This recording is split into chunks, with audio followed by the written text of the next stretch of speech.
Hello, and welcome to the Anything Appalachia podcast, produced by Germain Media. In each episode, we wander up and down the hills and hollers of old Appalachia, talking about its unique history, culture, and even some of the important issues facing it today. Please welcome our hosts, Scott Ballard and Kelly Germaine. Hello, and welcome again to Germain Media, and a little thing we like to call Anything Appalachia, where most anything goes. It is a family show. So anyway, what we'll do is we'll take a peek behind the curtain at Germain Media. We'll talk about some of the things that we've done and reflect on the places that we've been and the people that we've interviewed. And also we'll talk about some of the projects that are coming up with Germain Media. Anything Appalachia. My name is Scott Ballard. I'm a host at Germain Media. With us off camera is our sound engineer, Mr. Whispering Tristan Ham, and with me, as always, El Presidente, the guru of Germain Media. Say hello to everybody, Mr. Kelly St. Germain. And Kelly, a great place to start is, where are we now? What's going on at Germain Media today? Well, it's been a busy week, Scott. We've been hard at it. And as you know, Germain Media does a lot of different things. We do websites, we do photography, we do corporate video. And our newest endeavor that's really taking off for us is social media management. You know, I've heard about social media. I think it's the next, it's like plastics. It's like that movie, The Graduate. The plastics. It's plastics. Social media. So tell us about what management means. Well, social media management means helping companies with all the social media platforms out there. I mean, there's so many things. There's Facebook, there's Twitter, there's Pinterest, there's YouTube, there's Vimeo. Do I need to keep going? And a lot of these things are people don't have time to do them. A lot of people that are running small businesses and medium businesses, large businesses. And so we have developed a service where, they can hire us. We guarantee them a certain number of posts every week, and it makes it easy for them. And we've been doing it for about 6 months now and have had a lot of success for the clients we're working with. We're always looking for more. So if you have a business out there and need help with social media, give us a call. All right. Sounds good. The next segment we've got is the Jumpingoff Place. The Jumpingoff Place. Now, people here in Ashe County will know that as a spot on the Blue Ridge Parkway. Absolutely. It's one of my favorite places to watch a sunrise. There you go. And so, because it faces east, and it's a nice overlook, about a mile loop trail, I believe. It is. But for us, the Jumpingoff segment is a place where we can jump off into a topic and just see where it takes us. And today's topic we're going to jump off into is education in Appalachia, specifically as it began as one-room schoolhouses. Yep. We've heard a lot of stories of people talking back in the 30s and the 40s about learning the 3 R's in the one-room schoolhouse. And it seems like every community used to have their own schoolhouse. I mean, how many schoolhouses were there in Ashe County at one time? Seems like I heard 70? Actually, more than that. Okay. Right after the Civil War, about 1870, 1880, there were over 100 schoolhouses in our little county. So what that basically means is that yes, you had to walk to school, or you rode the family horse or mule to school, but chances are, with 100 different schoolhouses, it was no more than 2 or 3 miles away from where you lived. Absolutely. That's just an amazing number. I mean, just to think about that. Well, and the other part about it was a community building, and on Sundays, it was generally a church. So they got full usage out of it. Now, of course, in these buildings, we're talking about there was no electricity. There was running water, though, in that run fetch me a bucket of water. That was running water. Run and fetch me a bucket of water. But and no school lunches except what you brought from home. I remember that. Do you remember that one story about Allegheny Schoolhouse, about what was for lunch? Baked potatoes or sweet potatoes. Baked potatoes. Miss Agnes, the Queen of Sparta, told us a story of as a little girl, she would bring a baked potato from home. And all the kids would. And when they got into the schoolhouse in the morning, there was a big old pot-bellied stove right in the middle of the room, and all the kids would put their potatoes on the stove, and by lunch, they'd be ready. Or there was soup that would stew on the stove all morning, and there was no playground equipment. It reminds me, there were some folks staying at a cabin here this past weekend, and they texted me and said, "What do you think I should do? What do you think we should do?" I'm like, "Well, get in the river." And they were like, "Well, where's the nearest outfitter?" I'm like, "You don't need an outfitter. Just get in the river. Yes. Have fun." Yeah. And so that's all it takes. Just get in the river and have fun. Splash around, pick up rocks, throw rocks, all that good stuff. Well, that's the thing today. We think that we have to have something to be entertained with. And you know what they had back then? Their imaginations. Their imaginations, they would take a wagon wheel, roll the wheel around. They had hopscotch. They would make up their own games. And I think that's the thing that I think is the biggest difference today with today's kids is that those kids made up their own games. They didn't have supervision. They didn't have coaches telling them what to do. They were on their own, and they discovered it on their own. And I think the other part of that is they worked together in groups better because they had to make up their own rules. Therefore, there was a socialization process going on that I don't know if we really give them the opportunity for free play. That's where I'm trying to go. I'm finally getting there. Free play. You know, that's the concept that we actually have to, as parents today, we have to actually structure time for free play. Yeah. Isn't that ridiculous? And back then, that's all it was. Yeah. It's free play. So, absolutely. The thing that I wanted to add about the one-room schoolhouses that we don't do today is that they were required to memorize a lot of things. They were actually required to memorize much of their lessons and recite it back. I think that's actually engaging your brain in a tremendous way that is helpful.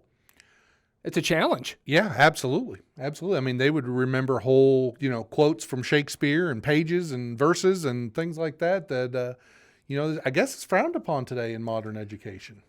I think it's an incredible learning tool because you can bridge so many things off of that. I think the only thing today that has any mirror effect, if you will, to the one-room schoolhouse is homeschooling. Homeschooling is growing. It's a growing phenomenon. I think everybody recognizes that now. Yep. And certainly that is a little bit of a throwback when you have many age groups in the same room, as it were. Absolutely. Homeschooling, that's a whole nother conversation right there. But it's certainly in our area and throughout the Appalachians, it's become quite a popular trend. Well, the other thing about homeschooling and the one-room schoolhouse is that you had multiple grades, obviously, in the same room, but most people did not go past 8th grade. So it wasn't quite like the kindergartner there, there's the bell, with the senior in high school. They really didn't have that many grades. Right. So the numbers were a little different. Well, the bell has rung, signaling the fact that we're going to talk about how we make all of this possible, Kelly. How does Germain Media make all of this possible with podcasts and photos and videos? Well, that's one of the biggest challenges that we face, Scott. I mean, as you know, this is not a full-time job. It certainly is a passion of ours telling these stories, and the other things that we do are what pay the bills, so to speak. And we're trying to develop things so that we can do more programming on Appalachian history on a regular schedule. And one of the ways that we are trying to do that is we are asking our members to go to patreon.com/Germain Media. I'll put the link in right below here. And, it's a super simple, easy platform. You can sponsor us for $1 a month. Once you set it up, it's done. And that $1 a month will help us tremendously if we can get a portion of our social media audience to help us out. All right. So go to patreon.com/Germain Media. All right. Thank you, Kelly. And so now it's time for them fighting words. And we don't have our Hulk fist. So we're just imagine that we have our Hulk fist. There, okay. Pow. Rock'em Sock'em Robots. Remember that game? I do. I love that game. That needs to make a comeback. Beat the living daylights out of my brother. It's all good sibling fun. Absolutely. And so today's topic for Them's Fighting Words, where we look at some of the hot topics, if you will, is four-laning roads into Appalachia. Specifically, in our case, US 221 linking us with Highway 421. So there's some pros and cons to that. So Kelly, I'll just throw that out to you and take it from there. Well, we're talking about 14 miles of pavement between here and Deep Gap, North Carolina on Highway 221. And Scott, I think it's the greatest thing. I think that, a significant portion of our audience works in Boone and Watauga County and Wilkes. And that's a major artery out of Ashe County. And right now it's dangerous. It's a dangerous road. And I think that if once we get that, and it's not going to be a quick process, it's going to take several years, it sounds like. But once we get that 14 miles 4-lane, I think it's going to open up this county and be a really good thing.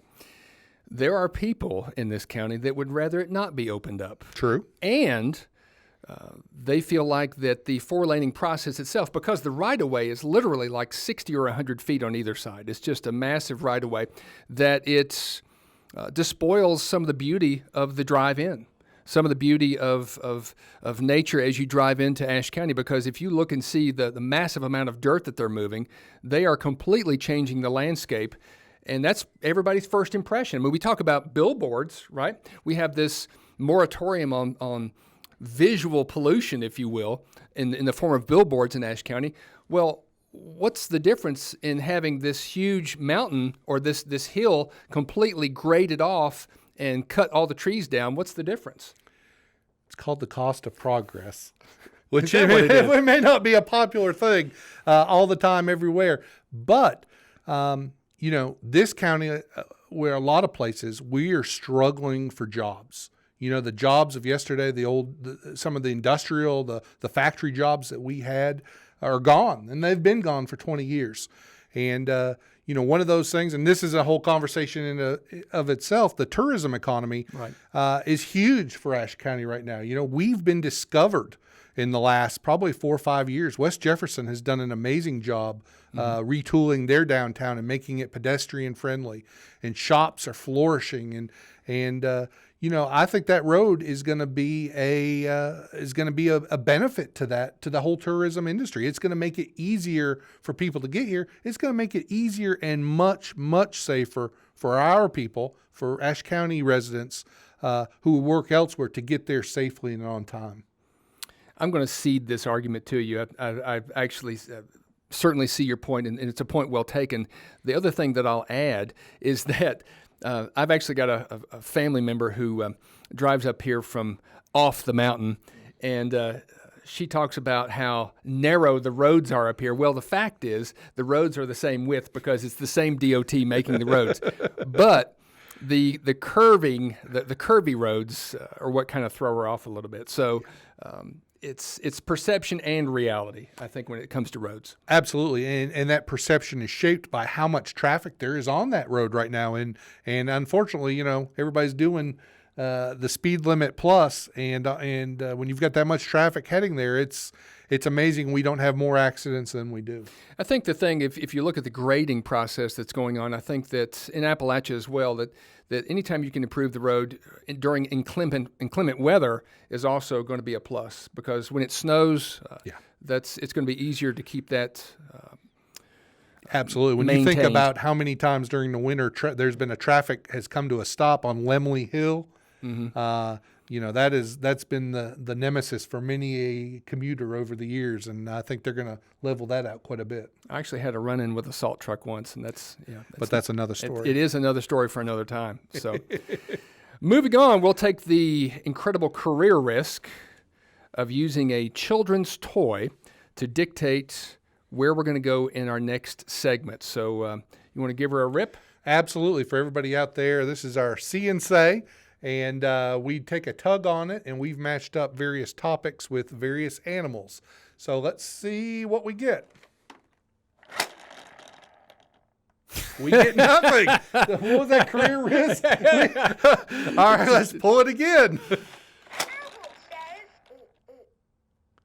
An owl says, hoo. So who? Let's see what in the world an owl what, is. when, where, and how. Owl corresponds to food. Excellent. Food. Appalachian food memories. What are we going to do with that one? Here's man. Off to you. Well, one of the things that I got to tell you this. One of the things that many of the trips that we've made as a family are sponsored by Cracker Barrel, and this is an unsolicited testimonial for Cracker Barrel. But we are available for solicitation. So I get harped on because the only thing that I like to eat at Cracker Barrel are beans and greens. I like my pinto beans, cornbread, and turnip greens, which is a staple in old Appalachia. And I don't know why I like it, but I got to tell you this. You would think that as a chain, it's Cracker Barrel, right? There's Right. Cracker Barrels all over the place. Everywhere. We We even were- saw them up north. Well, that's where I'm going, is up north. We were in Wisconsin, okay, at the Dells. If anybody's been to Wisconsin, it's like Gatlinburg North, okay? So we're at a Cracker Barrel there, and I'm ordering my beans and greens, and I said, I'd like some chow chow with that. Did she break into a dance? The chow chow. Right, very good. No, she had this blank, sort of dumbfounded look on her face. I'm like, chow chow. It's like relish. She had no idea. Really? She had no idea what They had chow missed chow that was. in the corporate trading? Right. That was not a part of it. Chow So Chow 101. that's kind of like, I've got to have my chow chow. And a little bit of vinegar. Yeah. So that's my contribution to, it's beans and greens. And a Beans little bit and of greens. cornbread. You can't go wrong. Well, when we're interviewing people, one of my favorite questions is asking them about their favorite meals. What did Grandma used to fix? Comfort food. Oh, yeah. And you know what? I love to see how people's faces just change. You just see, when they go into that memory mode of they kind of leave you for a second and they're back, 50 years ago in Grandma's kitchen and she's baking a pie or frying chicken or. Well, I mean, and they will, to a person, tell you that anything cooked on a wood-fired cook stove Yep. is going to taste better than anything that they've ever had. Absolutely. And this is back then, they cooked with everything. I mean, they didn't waste anything No. with the pig. They cooked everything but the oink. and so you had the lard. This is just the way they cooked. And and the other thing too about cooking is that there was a fire in that wood-fired cook stove all day long. 24/7. There's no angles where you can pick up a rotisserie chicken on your way home. This is something that had to be cooked. Every single meal had to be cooked. And a lot of times that same wood stove had a container. That's where their hot water came from. There was a container on that was part of it that, water was constantly being heated for whatever needs that they had. Can you imagine? I mean, in these days, and then we complain that it gets to 80 degrees in the mountains. Okay, sorry. Anybody off the mountain, I'm just apologize in advance for being a wimp. But can you imagine in this little cabin, it's 80, 85 degrees, and you've got the wood stove going. Yeah. It's like a sauna. Yeah, absolutely. That's why I think a lot of, it was quite common for people to have an outdoor kitchen during the summers. Right. A lot of these houses were expanded. There was a lean-to. You see that classic T formation of Appalachian houses. A lot of them were formed that way, where the back T was initially in a summer kitchen, and then that got built up as they needed more bedrooms and became a formal kitchen with bedrooms upstairs. So, Kelly, how did they keep things fresh and cool? Well, can you say spring house? Mm-hmm. Spring house. And you've got a quote about spring houses where the water... It was always 2 degrees colder than the morning. 2 degrees colder than the morning. That's right. Everybody that grew up in the 30s and 40s knows what a spring house was. That's where you kept the buttermilk. That's where you kept the eggs, the buttermilk. And it was coming out of the mountain at about 55, 56, 57 degrees. Yeah. So it wasn't like a refrigerator, but it extended the life of perishables. Absolutely. And many a youngin' was sent down to the spring house to go fetch some butter, some eggs. That's right. Butter and egg money. Yeah. So but what we'd like to hear, it's a chance for audience engagement. Tell us about some of your comfort foods or things that you heard from your grandparents about what they ate, what they had. What was your favorite meal? I'd love to hear. What was your favorite thing that Grandma or your mother used to fix? Put them in the comments below. I'll tell you something we just made, and this is something that was certainly a rarity because of the here we go. I'll have to save that one. You're going to have to. That's for next week. Oh, my goodness, if I can remember. Boy, our producer's a slave driver there. Come on. So one of the things, speaking of our audience, this is actually a great segue because we have a very engaged audience. We have an audience that gives us lots of suggestions and tips and ideas and questions. And so every week we try to answer at least one question from our audience. And Kelly, what's that question this week? Our favorite question this week comes from Susan in Wilkes. Thank you, Susan, from Wilkes County. She asked, what is your favorite photo you have ever taken? Wow. That's really, really difficult. Because that's a loaded question. We've shot, several thousand in the last 3 years we've put on Facebook.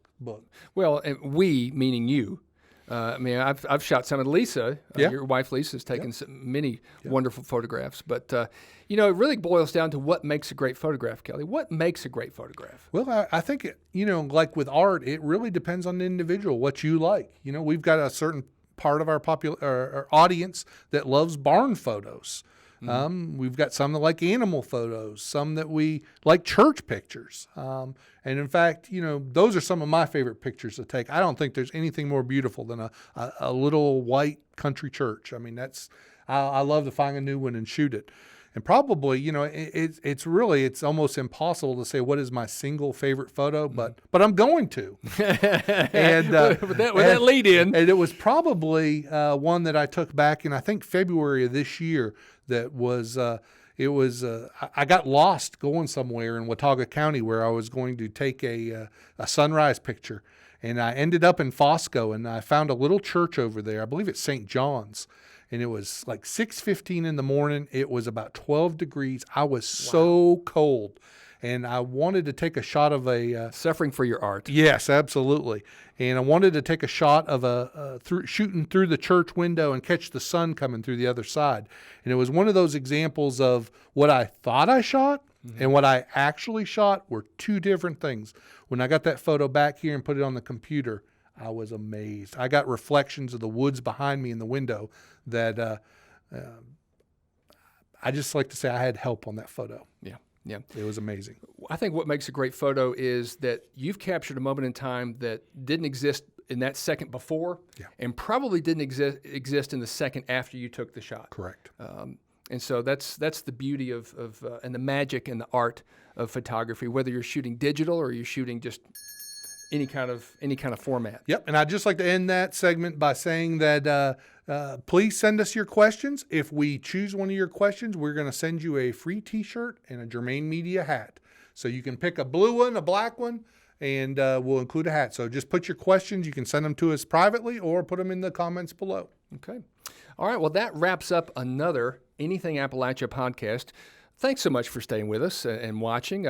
We invite you to share this on Facebook with your friends and family, and also follow us on Pinterest, on all the social media channels, Instagram, also Twitter, Vimeo, YouTube. Follow us down the street. Instagram. I thought I said Instagram. Oh, did you? I don't know. Did I say? Okay, Facebook. Well, of course, Facebook. Facebook. Well, they're That's a watching given. this on Facebook. Oh, Tristan. But anyway, in the words of Mickey Pruitt, y'all have a good one, and holler if you need us.